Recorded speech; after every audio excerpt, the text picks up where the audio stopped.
अन्नदान महादान और परंपरा जगतर प्रभु कालिया ठारू आरंभ करी आम सामाजिक जीवन पर्यंत सनातन संस्कृति रे अन्नदान को कहा जायछि सर्वश्रेष्ठ दान अर्थात महादान।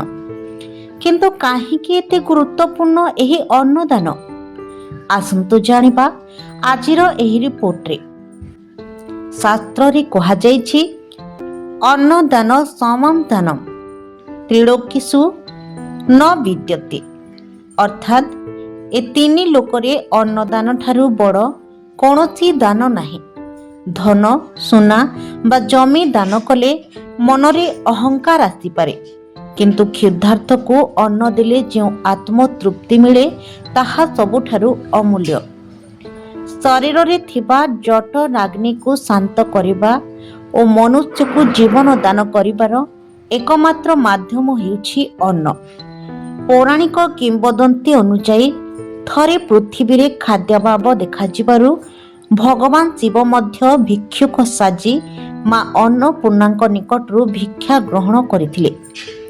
सेही दिन ठारू काशी क्षेत्र हेउ बा सनातन परंपरा अन्नदान को भगवानक सेवा सहित तुलना करा जायछि।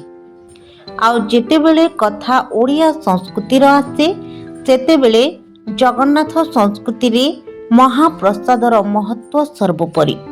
श्रीमंदिरर आनंद बजार रे जाति धर्म वर्णर कौनसी भेदभाव न रखी समस्ते एकाठी बसी महाप्रसाद सेवन करिथांती।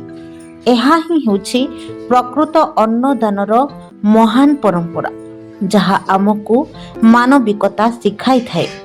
तेणु संभव हेले जीवन रे अन्नदानर पुण्य अर्जन करंतु कारण अन्नदान ही प्रकृत ईश्वर सेवा। आजिर एही रिपोर्ट आपनको केमिति लागिला आमको कमेंट करी जणांतु और ओडिया अस्मिता चैनल को लाइक शेयर और सब्सक्राइब करंतु। नमस्कार।